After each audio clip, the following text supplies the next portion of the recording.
The grand ballroom of the Plaza Hotel smells of roasted lamb, expensive lilies, and unadulterated fraud. Baccarat crystal clinks rhythmically against silver. It is a smooth, hypnotic sound.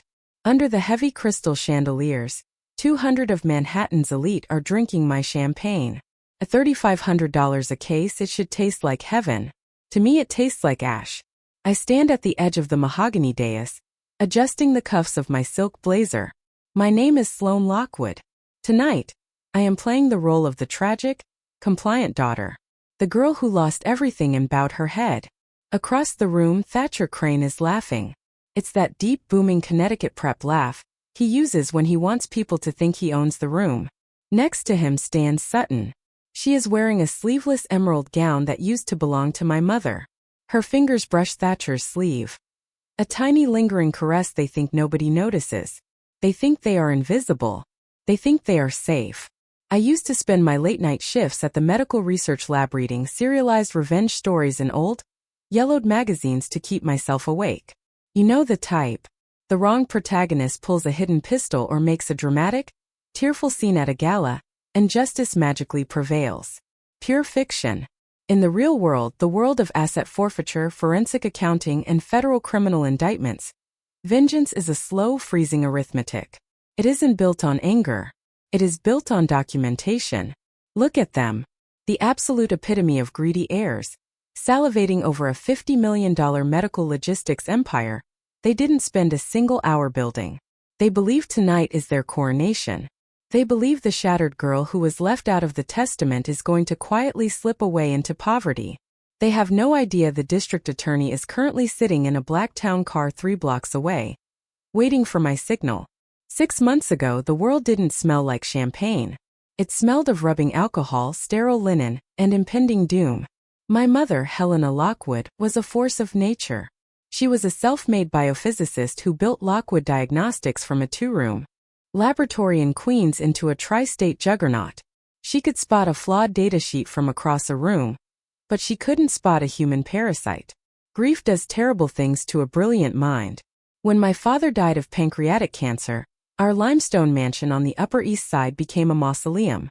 The silence was heavy, suffocating. Then came Thatcher Crane. He met my mother at a charity gala for Mount Sinai. He wasn't a cartoon villain. If he were, I would have spotted him. No, Thatcher was a masterclass in quiet, predatory charm.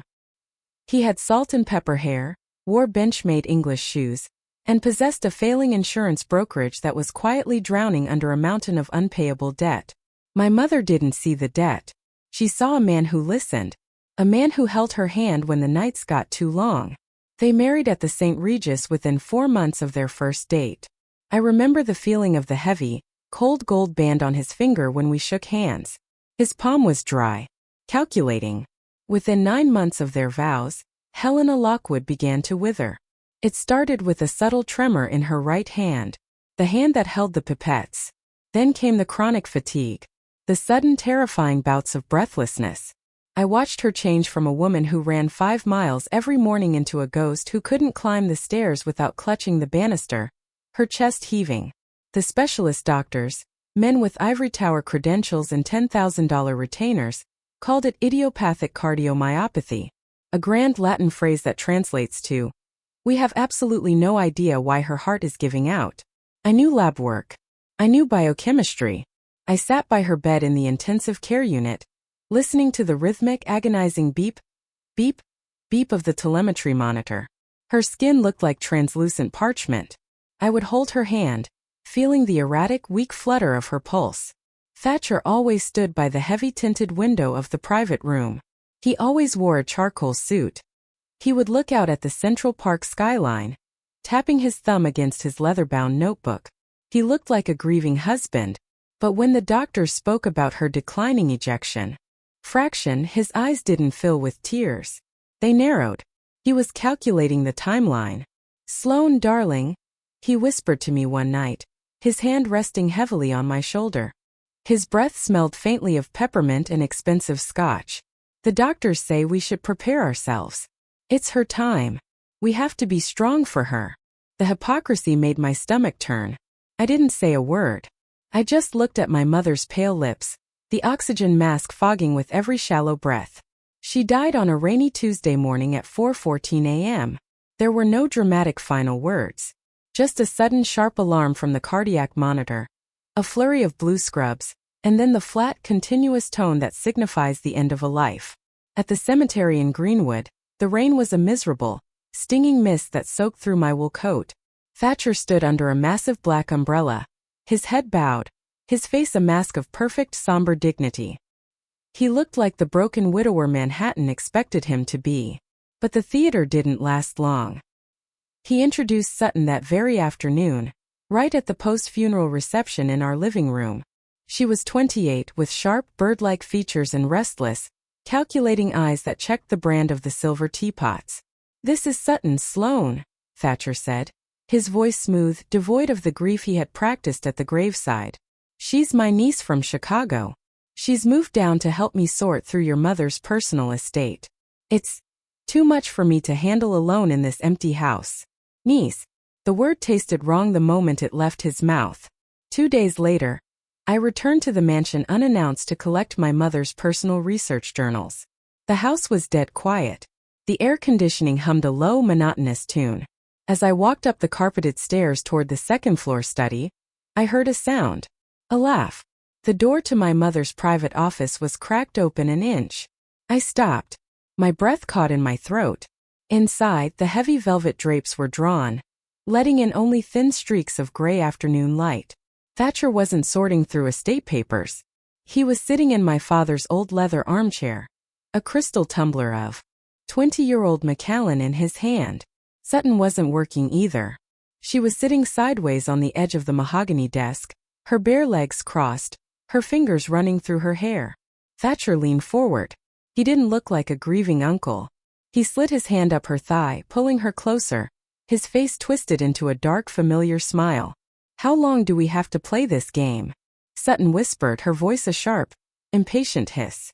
"Just a little longer, babe," Thatcher murmured against her neck. "The lawyers are finalizing the probate filings. Once the ink is dry on the transfer, the Lockwood name is dead. And we are golden." Sutton threw her head back and let out a wet, ugly laugh that echoed through the dead house. I stood in the dark hallway, my fingers digging into the old wood of the doorframe until my nails nearly split. The grief inside me didn't break. It froze. It turned into something hard, heavy, and lethal. They didn't just steal an estate. They stole her life. And tonight, at this very party, they are going to find out exactly what happens when you underestimate the daughter of Helena Lockwood. Donald Cross's office on Madison Avenue smelled of old bond paper, expensive Cuban tobacco, and the distinct cold scent of institutional indifference. Cross was 70, with liver spots on his thin hands and a gold Rolex that clicked against the edge of his mahogany desk every time he turned a page. He was my mother's estate attorney for 20 years. Or rather, he was supposed to be. "The execution of a revocable trust is a precise matter, Sloane," Cross said, his voice a dry, rattling wheeze. He didn't look at me. He looked at the blue-backed legal document in front of him. "Your mother executed this amendment on October 14th, exactly 8 days before her cardiac arrest." I sat perfectly still in the leather armchair. To my right sat Thatcher Crane. He had his hands folded over his knee. His face settled into an expression of practiced, solemn grief. Next to him was Sutton, wearing a black wool dress that cost more than my monthly lab salary. She was staring at her manicured nails, looking thoroughly bored by the technicalities of probate law. "The terms are unambiguous," Cross continued, clearing his throat. "The real estate holdings, including the East Side townhouse and the Southampton property, revert entirely to the primary beneficiary, Thatcher Crane. The controlling shares of Lockwood Diagnostics, also to Mr. Crane." The air in the room felt thick, heavy, like the atmosphere before a thunderstorm. "And for me?" I asked. My voice didn't shake. It was flat, distant. Cross finally looked up, his pale blue eyes shifting toward Thatcher for a fraction of a second before returning to the paper. "There is a specific bequest for you, Sloane. Your mother left you a cash distribution of $1. And a personal item." He reached into his desk drawer and pulled out a small velvet pouch. He slid it across the polished wood. I opened it. Inside was my father's old Omega watch. The crystal was webbed with deep fractures. The silver casing was tarnished, and when I turned the crown, the mainspring just spun loosely. It was broken. Worthless to anyone but me. $1, I murmured, the cold steel of the dead watch pressing into my palm. Your mother felt. Thatcher broke in, his voice dropping into that smooth, comforting register he used on wealthy widows. He reached out as if to touch my arm, but I pulled back before his fingers could make contact. His smile faltered just for an instant, turning into something thin and sharp. Helena was deeply concerned about your stability, Sloane. She felt that giving you access to large amounts of capital would disrupt your focus at the research lab. She wanted me to manage the burden of the empire. The burden? A $50 million logistics juggernaut. Sutton let out a tiny, soft breath through her nose, a half-laugh she tried to disguise as a sigh. She shifted her weight, the silk of her dress rustling against the leather. I see, I said.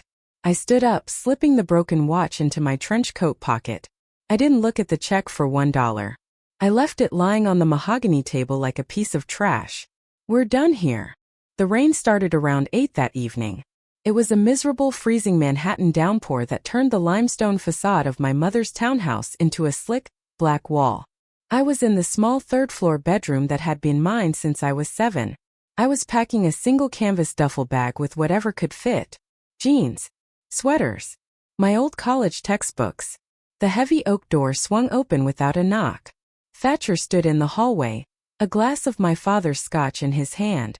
Behind him stood Sutton, leaning against the doorframe with her arms crossed over her chest. The facade of the grieving widower was completely gone. The movers will be here at 9 tomorrow morning, Sloane, Thatcher said. He took a slow sip of the liquor. I've hired a firm to clear out the entire house. We're redecorating, selling the old furniture. Your mother had outdated tastes. This is my home, Thatcher, I said, ziplocking my lab badges into a side pocket. My father bought this house. The law says otherwise, Sutton said. She stepped into the room, her high heels clicking loudly on the hardwood floor. She walked over to my vanity table, picked up a small silver-framed photograph of my mother, and dropped it into a black plastic garbage bag she was dragging behind her. Everything in this house belongs to the estate now. And the estate belongs to Thatcher. Drop the bag, Sutton, I said, my chest tightening.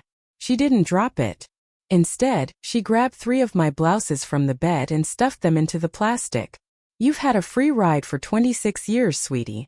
Time to see how the other half lives. Thatcher's changing the security codes tonight. We don't need a disgruntled ex-tenant wandering around the property. Thatcher didn't stop her. He just watched, his eyes dark, enjoying the execution. Sutton grabbed the heavy plastic bag, dragged it down the stairs, and threw open the massive front door of the townhouse. The cold wind howled into the foyer, bringing the smell of wet asphalt with it. With a violent heave, she flung my bag and the plastic sack down the limestone steps. The plastic split on the wet stone. My mother's photograph shattered. The pieces glinted under the street lamp, mixing with the muddy water running along the curb. Find a motel, Sloane, Sutton sneered, wiping her hands on her skirt. Or sleep in your lab. You always loved those rats anyway. The heavy oak door slammed shut. The deadbolt slid into place with a definitive metallic thud. I didn't cry. The rain was too cold for tears. I knelt on the wet pavement, my fingers freezing as I picked up the shattered remnants of the photograph. But as I reached for my duffel bag, which had rolled near the basement service entrance, my foot brushed against something hidden in the shadows of the iron trash bin. It was a small amber glass vial. It had no pharmaceutical label, no brand name. My hands froze. As a senior researcher at the medical lab, I spent 10 hours a day dealing with chemical compounds. Picked it up. Under the pale amber street lamp, I saw a tiny code etched into the glass near the base. 809. My heart skipped a beat. My breath caught in my throat, a sharp, suffocating knot of adrenaline. 809 wasn't a standard medication.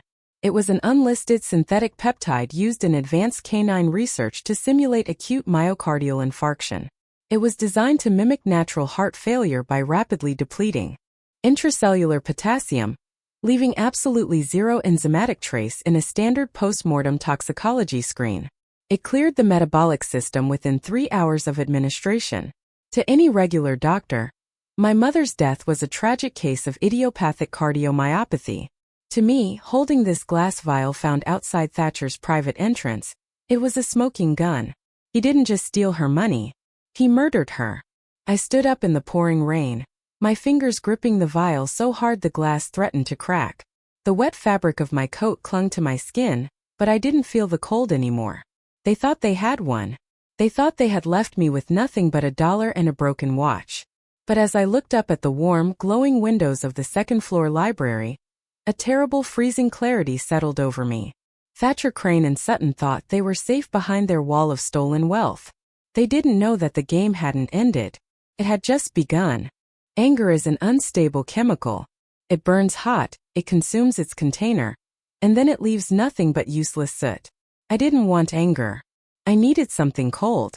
Something with a long half-life. For 90 days, I disappeared into a $1,200 a month basement apartment in Astoria. It smelled of damp drywall and old cabbage from the deli upstairs. I didn't care. My world had shrunk to a second-hand metal desk, 3 legal pads, and a secure digital drive. During the day I kept my shift at the research lab, my face masked, my hands steady under the hood. At night, I analyzed my mother's medical records line by line, mapping the decline of her cardiovascular efficiency against Thatcher Crane's arrival in her life. The amber vial labeled 8809 sat in a padded metal box under my mattress. It was my only leverage, but in a New York Saggets court, raw leverage without a machine to crank it is just a piece of glass. I needed a mechanic. Someone who knew how to grind bones into settlement checks. Arthur Vance's office wasn't on Madison Avenue. It was on the 4th floor of a gray soot-stained pre-war building near City Hall, right next to a bail bondsman and a discount printer. The gold lettering on the frosted glass door just said Vance and Associates. No associates had survived working with Arthur in 15 years. Vance was 62, wore an off-the-rack charcoal suit that looked like he'd slept in it during a trial, and had a habit of biting his lower lip when he was looking for a lie. He didn't offer me coffee. He didn't tell me he was sorry about my mother. He just reached into his desk, pulled out a pack of nicotine gum, and stared at the documents I had laid out. "The probate court doesn't care about your feelings, Sloane," Vance said. His voice sounded like it had been dragged through gravel. "A signed trust amendment is a fortress. Unless you can prove duress, fraud, or lack of capacity, Thatcher Crane owns the air you breathe." "Look at the toxicology timeline, Mr. Vance," I said, leaning over the scarred wood of his desk. "Look at the injection tracking on her home care chart. She wasn't deteriorating. She was being regulated." Vance picked up the copy of the 809 chemical profile I'd printed from the lab's internal database. He read it once, twice. Then he leaned back in his squeaking leather chair, looking at me through the bottom half of his bifocals. "You're a scientist, kid." "I'm a lawyer," Vance muttered. "To a jury, this looks like a disgruntled daughter trying to dig up a corpse because she got left a broken watch. If I file an ex parte motion for exhumation based on a vial you found in a trash can, Crane's attorneys will have it dismissed before the ink dries. They'll slap you with a defamation suit that will strip you of your lab license." "I didn't come here to file a motion," I said softly. I reached into my bag and pulled out a manila envelope. "I hired a private forensic accountant named Miller. He spent 6 weeks looking into Thatcher's old insurance firm in Ohio. Take a look at the second page." Vance pulled out the financial sheets. His eyes narrowed. "Thatcher didn't just have debt," I continued. "He had a silent partner. A corporate entity registered in Delaware called Apex Management. 5 years ago, Apex was funded by a series of wire transfers from an account in Columbus. The registered owner of that account isn't Thatcher Crane. It's a woman named Sarah Jenkins." "Who the hell is Sarah Jenkins?" Vance asked.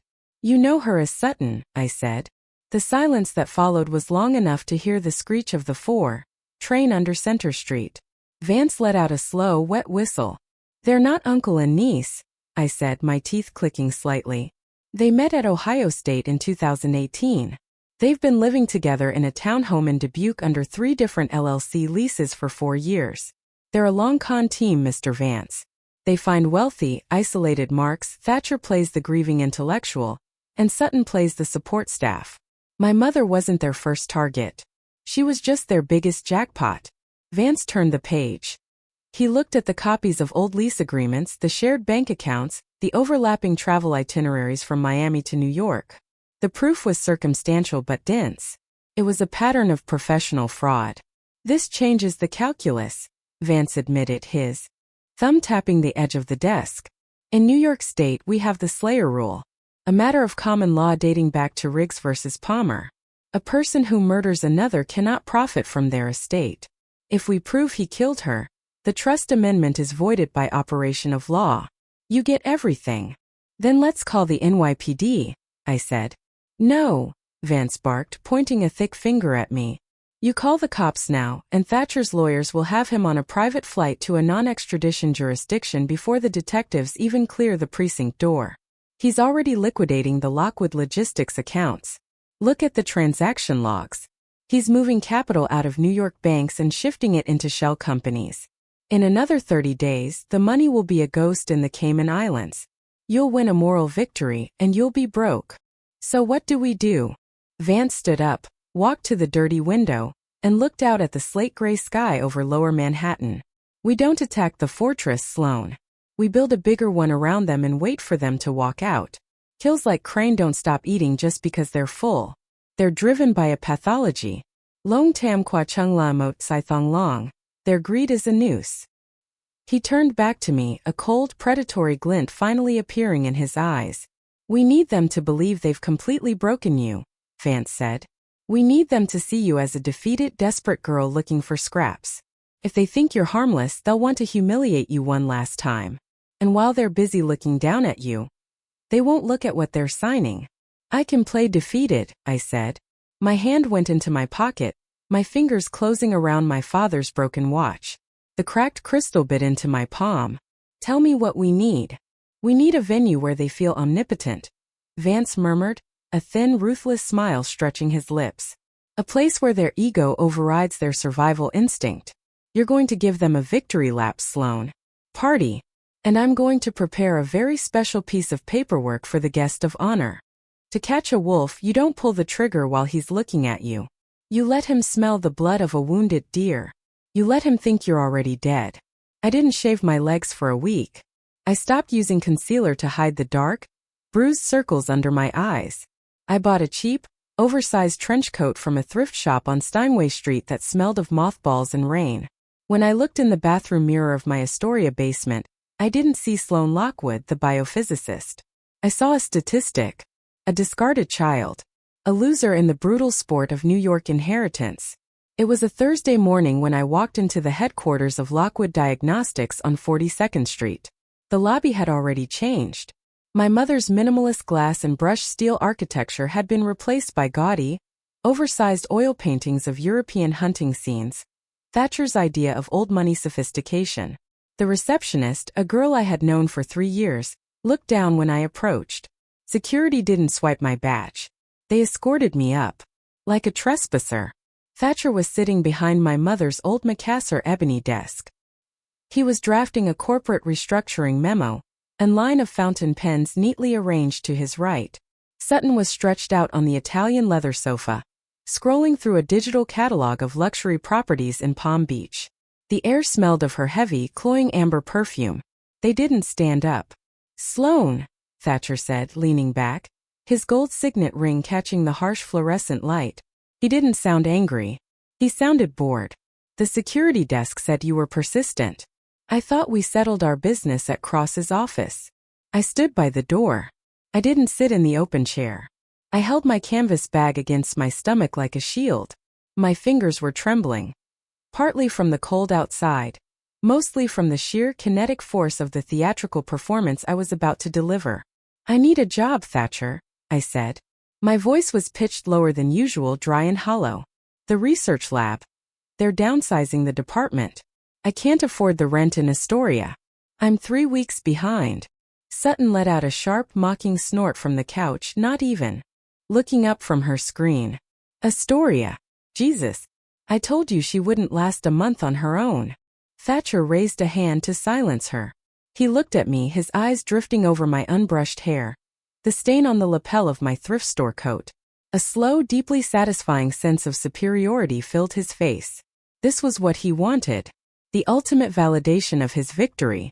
Helena's brilliant daughter, begging for crumbs. The company has strict nepotism policies now, Sloane, Thatcher said, his tone dripping with mock sympathy. And frankly, after your cold reception at the townhouse, the board might find your presence disruptive. I won't challenge the trust, I whispered.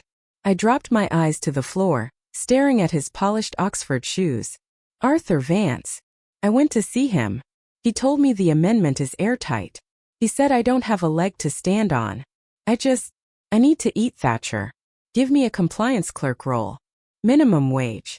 Anything. I'll sign whatever you want. A full waiver of liability. A non-dispute agreement. Just don't let me starve. Thatcher leaned forward, his elbows resting on the ebony wood. The word waiver had caught his ear. A corporate attorney's favorite drug. A total waiver? He asked softly. Yes, I said, swallowing hard, looking up with just enough desperation in my eyes to make him believe it. But there's one more thing. If I sign the corporate waiver, I need you to release the offshore indemnity. The one in Grand Cayman. Thatcher's pen stopped moving. The room became very quiet. Even Sutton stopped scrolling. What offshore indemnity? Thatcher asked. His voice had lost its casual boredom. It was suddenly sharp. Vigilant. My mother's private accounts, I said, letting a tiny slip of paper drop from my shaking fingers onto his desk. It was a high-resolution photocopy of an old bank routing slip Vance had fabricated from an obsolete Lockwood Logistics subsidiary. Lockwood Offshore Logistics LLC. It's a blind trust registered in Georgetown. $15 million in undistributed capital reserves. Thatcher snatched the paper. His eyes scanned the routing numbers, the corporate seal, the monetary figure. I watched. The skin around his jaw tighten. His greed. It was beautiful to watch. It was like watching ink spread through clear water. Helena never mentioned an offshore trust to the probate lawyers, Thatcher muttered, his brow furrowing as he stared at the document. Because she didn't want the IRS to audit the domestic logistics arm before the merger, I said, injecting a deliberate note of bitter resentment into my voice. It's a contingency fund. But the trust indenture has a biological trigger. The bank won't release the capital to the corporate executor unless the sole living descendant signs a public declaration of non-dispute alongside you. Thatcher looked over at Sutton. Her eyes were wide, the cold greed in them flashing like a beacon. 15 million. Liquid. Tax-sheltered. It was the jackpot they didn't know they had missed. Is this real? Sutton asked, stepping toward the desk, her fingers twitching against her silk dress. Check the entity registration yourself, I said, leaning against the desk as if my knees were giving out. It's valid. But the Cayman trustees are old-school British law. They don't accept digital filings or quiet office signatures. They require the execution to be executed publicly, verified by a certified New York surrogate judge, and witnessed by the primary stakeholders of the parent company. Thatcher stared at the routing slip, his mind racing through the legal architecture. He was a fraudster, which meant he was always looking for the catch. But Vance's trap was perfect. It used Thatcher's own knowledge of my mother's secretive financial habits against him. You're giving this up? Thatcher asked, his eyes drilling into mine. Just for a compliance job? I can't buy groceries with a blind trust one can't touch alone, Thatcher. I snapped, letting the anger finally show. The fake anger of a defeated girl. You took the houses. You took the laps. Take the Cayman money too. Just give me enough to survive. Thatcher smiled. It was the wide, expansive smile of a man who believed he was a god. We need to do this right, Thatcher said, looking at Sutton. If the Cayman Bank needs a public, witnessed execution, we give it to them. We're hosting the annual Lockwood Diagnostics shareholder gala at the Plaza Hotel in 3 weeks. The entire board will be there. The Wall Street underwriting team will be there. He turned back to me, his voice returning to that smooth, patronizing purr. We'll clear a spot on the main stage for you, Sloane. You'll sign the waiver, you'll sign the Cayman release, and then I'll personally make sure you have a desk in the basement archives. Sound fair? Thank you, Thatcher, I whispered, bowing my head so he couldn't see the freezing, lethal light returning to my eyes. Get out of here, Sloane, Sutton said, waving a hand toward the door. And by a dress that doesn't look like it came from a dead person. You're representing the company for 5 minutes. I turned and walked out of the office. The heavy glass doors shut behind me. As I stepped into the elevator, my hand went into my trench coat pocket, my fingers brushing against the cold, amber glass of the '09 vial. 3 weeks. The stage was set. The wolves were hungry. And they had just agreed to walk right into the slaughterhouse. The grand ballroom of the Plaza Hotel is an architectural exercise in old New York vanity. White and gold gilded moldings crawl up 30-foot walls toward vaulted ceilings. The air is thick with the scent of $500 an ounce Joy perfume, seared prime rib, and the clean, dry ozone of industrial air conditioning. 200 people fill the floor. These aren't just shareholders. They are the machinery of the city. I spot 3 partners from Sullivan and Cromwell, 2 senior underwriters from Goldman Sachs. And sitting at table 4, directly beneath the central chandelier, is Judge Lawrence Miller of the New York County Surrogates Court. Thatcher had personally invited Judge Miller. He wanted the man who oversaw the probate of my mother's estate to see him in his full glory. He wanted the court to witness the seamless transition of the Lockwood Empire into his hands. It was a classic move. Keep the judge close, show him the ledger is clean, show him the family is unified. To Thatcher it was asset protection. To me it was jurisdiction. I stood near the service entrance, my back pressed against the cold silk wallpaper. I wore a plain black crepe dress from Macy's. $89. No lining. The zipper caught against my spine every time I took a deep breath. My neck was bare. No earrings. No rings. I looked exactly like what Thatcher wanted the room to see. The penniless pity-case stepdaughter allowed into the room out of sheer corporate charity. Sloane. There you are. Sutton materialized out of the crowd. She smelled of elderflower and gin. She was wearing my mother's Cartier diamond Riviere necklace. 42 graduated, brilliant cut stones set in platinum. The center diamond sat exactly in the hollow of her throat, catching the light with every breath she took. It looked wrong on her. The platinum was too cold against her artificial tan. The caterers are short on the smoked salmon blinis at the VIP tables, Sutton said, her voice dropping into a low, sharp hiss so the passing underwriters wouldn't hear. She didn't look at my face. She looked at my bare neck, her lips curving into a small, cruel line of satisfaction. Go back to the kitchen. And tell the captain to wake up. We're paying $60,000 for the evening. I won't have the Morgan Stanley team waiting on finger food. I'll tell them, I said softly. And Sloane. She reached out, her long French manicured fingernail tapping the rough fabric of my Macy's dress. When Thatcher calls you up to the dais, you walk up the left stairs. Don't look at the cameras. Just sign the pages where Arthur Vance tells you to sign, and then slip out through the back. Nobody here needs to see you lingering around the bar afterward. I understand, I whispered, keeping my eyes fixed on the parquet floor. I watched her turn away, the silk train of her emerald gown sweeping across the floor like a lizard's tail. I didn't go to the kitchen. I stayed exactly where I was, watching the high-net-worth wolves mingle. 3 pillars to my left, Arthur Vance was leaning against the marble. He looked completely out of place among the bespoke tuxedos. His dress shirt was slightly wrinkled at the collar, and his black tie was knotted a fraction of an inch too low. He was quietly chewing a piece of nicotine gum, his hands shoved deep into the pockets of his trousers. Between his feet sat his battered, scuffed leather briefcase. It looked like it had been through 3 decades of public defender contract work. Vance didn't look at me. He didn't give a signal. He just checked his vintage Hamilton watch, looked up at the dais and took a slow, deep breath. Beside Judge Miller at table 4 sat another man Thatcher hadn't vetted properly. His name was Special Agent Marcus Harris from the Internal Revenue Service's Criminal Investigation Division. Thatcher believed Harris was a senior compliance officer from the New York Stock Exchange, a guest brought along by the underwriting team. He didn't know that Harris had spent the last 72 hours looking at the foreign wire transfer logs Arthur Vance had quietly delivered to the Federal Building on Foley Square.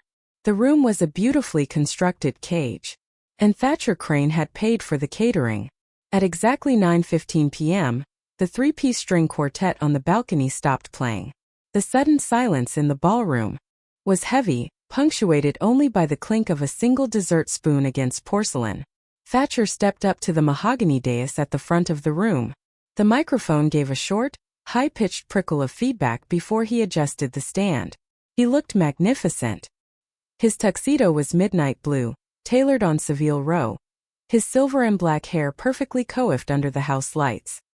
He smiled, his hands resting lightly on the edges of the podium. It was the look of a man who had successfully crossed the finish line of a multi-million-dollar heist. Ladies and gentlemen, members of the board, honored guests. Thatcher's voice boomed through the high-end speakers, smooth and steady. Tonight is not merely an annual shareholder meeting. Tonight is a celebration of continuity. When my late beloved wife, Helena Lockwood, passed away 6 months ago, she left behind more than a corporation. She left a legacy of medical innovation that protects American lives. A polite, rhythmic wave of applause rippled through the 200 guests. Sutton stood at the foot of the stage, her chin tilted up, looking like the first lady of a small, wealthy nation. But a legacy cannot stand still, Thatcher continued, his eyes scanning the crowd, stopping for a moment on Judge Miller. To expand, we must consolidate. Tonight, we finalize the structural integration of Lockwood Diagnostics. We bring our domestic assets and our international reserves under one singular, ironclad management structure. He turned his gaze toward the back of the room. His eyes found me standing by the service door. The look he gave me was cold, hard, and utterly triumphant. It was the look of a man about to put his boot on the neck of his final adversary. To ensure this transition is absolute, and to demonstrate the complete, unified support of the Lockwood family, I am calling upon Helena's daughter, Sloane, Thatcher said, his voice dropping into a warm paternal tone that made my skin crawl. Sloane has graciously agreed to execute the final corporate waivers and the release of our offshore contingency reserves tonight, right here, before the men and women who make this company move. He waved his hand toward the stage. Sloane, please. Join me. The crowd turned. 200 faces looked back toward the service entrance. I felt the collective weight of their gaze, some curious, some pitying, some completely indifferent. My heart was thumping against my ribs, a fast rhythmic hammer. Beep, beep, beep, just like my mother's monitor. But my hands weren't shaking. I stepped away from the silk wallpaper. I walked down the carpeted aisle, my cheap shoes silent against the wool. As I reached the front, Arthur Vance picked up his battered briefcase from the floor and fell into step 2 paces behind me. We climbed the left stairs, just as Sutton had ordered. The wolves were watching. The trap was open, and Thatcher Crane was leaning over the podium, waiting to hand me the pen. The gold plating on Thatcher's Montblanc pen reflected the sharp glare of the stage lights. He held it out to me, his fingers steady, his smile wide and paternal. Right here on the dotted line, Sloane darling, he murmured, his voice a low, soothing vibration meant only for the microphone. Just your signature, and we can all move forward. I took the pen. The cold resin felt heavy between my fingers. I looked down at the document, the waiver of sovereign and domestic claims. It was a masterpiece of corporate liquidation, designed to bury my mother's legacy under 10 layers of legal asbestos. Behind me, the scuffed leather of Arthur Vance's briefcase hit the mahogany table with a loud, hollow crack. The sound cut through the ambient hum of the ballroom. Thatcher blinked, his smile freezing for a fraction of a second. He looked past my shoulder at Vance. Mr. Vance, if you could please instruct your client to execute. My client isn't signing a damn thing, Crane, Vance said. His gravelly voice didn't need a microphone. It was the bark of an old prosecutor who spent 30 years shouting over the din of the Manhattan arraignment courts. He didn't look at Thatcher. He looked directly at table 4. Judge Miller, Vance said, his hand reaching into his pocket and pulling out a folded piece of white paper. As an officer of this court, I am serving you with a certified copy of an ex parte order signed by the administrative judge of the Southern District of New York at 4:30 this afternoon. This grand gala is officially a crime scene. A sharp, collective intake of breath rippled through the front row of tables. Sutton stepped forward, her heels clicking aggressively against the stage wood. What is the meaning of this? Get this old drunk off the stage. Security. Two hotel security guards in black blazers moved toward the steps. But they didn't make it.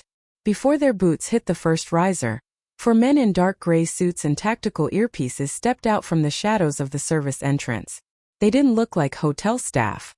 They carried the heavy, unmistakable stillness of federal law enforcement.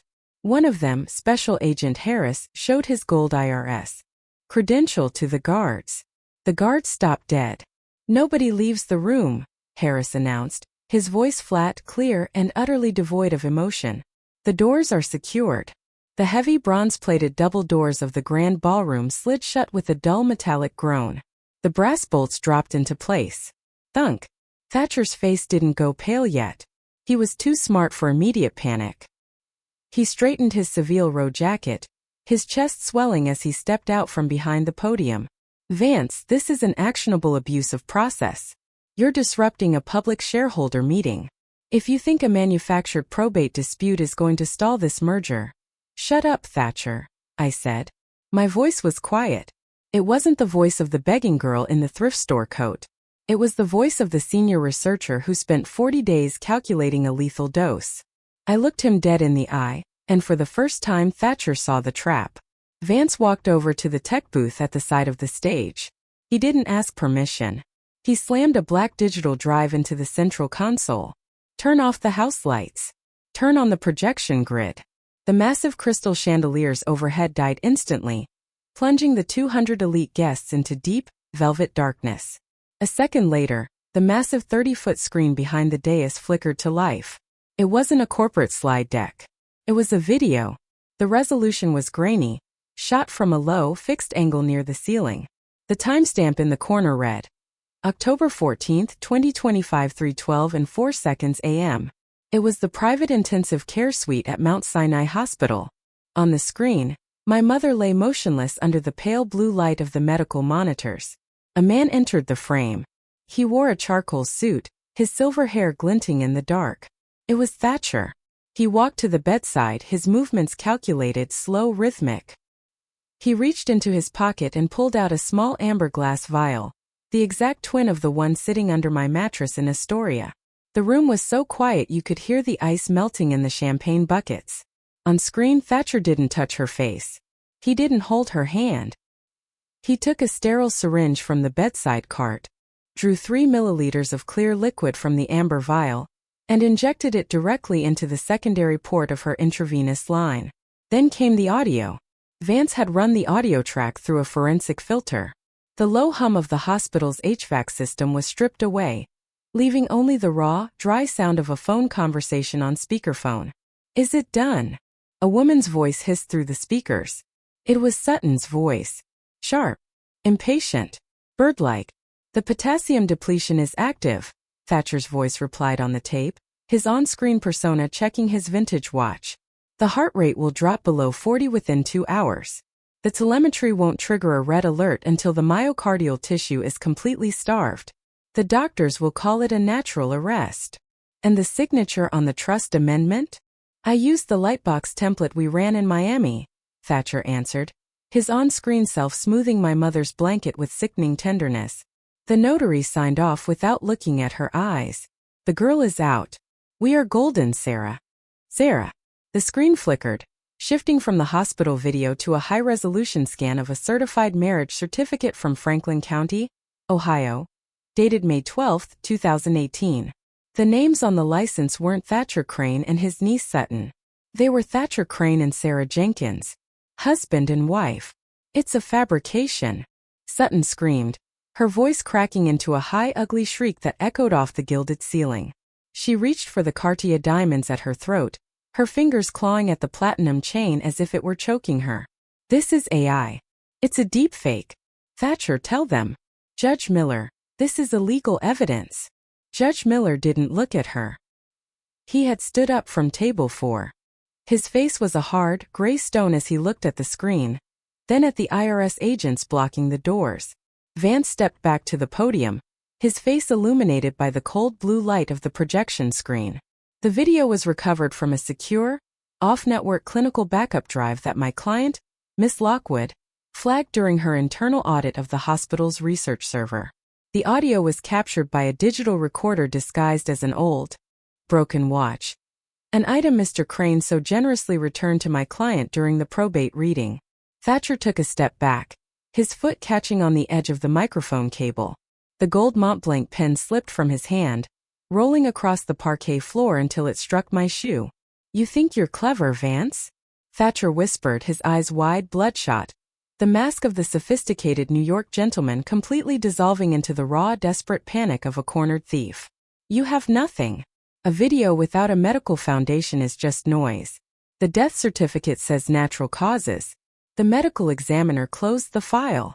The medical examiner closed the file based on your fraudulent toxicology report, Mr. Crane," Vance said, his voice dropping like an iron gavel. "But 3 days ago, under an emergency order issued by the state Supreme Court, Dr. Aristhorne executed an exhumation of Helena Lockwood's remains at Greenwood Cemetery." Vance pulled a thick, blue-back document from his scuffed briefcase and held it high. "The forensic pathology report is conclusive," Vance announced, his eyes drilling into Thatcher's soul. "The tissue samples showed a lethal concentration of synthetic peptide A809, the exact compound found in the vial recovered from your residential waistline. Under the New York Slayer rule, your interest in this estate is not merely void. It is criminal." Thatcher looked at Sutton. Sutton looked at the doors. The 200 elite guests of Manhattan sat frozen, their champagne flutes untouched, watching the gods of their circle turn into common murderers before their eyes. The noose was tight, the arithmetic was done, and Thatcher Crane was finally out of breath. The silence in the grand ballroom didn't last. It broke with the heavy, frantic scraping of gilded chairs against the parquet floor, as the front-row billionaires backed away from table 4. Thatcher Crane stood frozen on the dais. His left hand was still extended, hovering over the podium where the gold Montblanc pen lay. A single bead of sweat broke from his hairline, cutting a wet path through the stage makeup near his temple. His mouth opened, but the smooth, practiced voice that had charmed my mother was gone. Only a dry, clicking sound came out. Special Agent Harris didn't wait for him to recover. He ascended the right stairs of the stage, his black leather shoes clacking with administrative finality.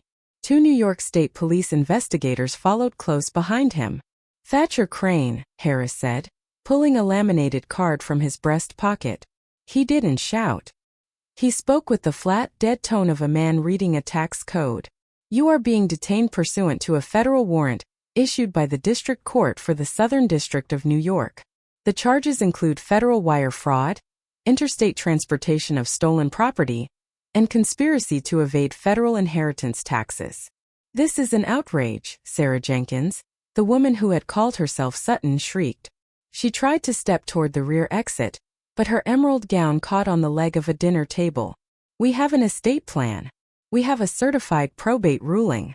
"The probate ruling is void, Sarah," Arthur Vance said, stepping into her path. He didn't take his hands out of his pockets. He just watched her with the cold curiosity of a coroner looking at a specimen. "Or should I call you Mrs. Crane? The state of Ohio has a very specific statute regarding bigamy, when it's used to execute a grand larceny. The state investigators behind Agent Harris aren't here for the taxes. They're here for the homicide." The taller of the state investigators stepped up to Thatcher. "Thatcher Crane, you are under arrest for the first-degree murder of Helena Lockwood." The sound of the handcuffs ratcheting shut was surprisingly loud. Click, click, click. The bright, stainless steel loops bit into Thatcher's tanned wrists, pinning his hands behind his midnight blue Seville row jacket.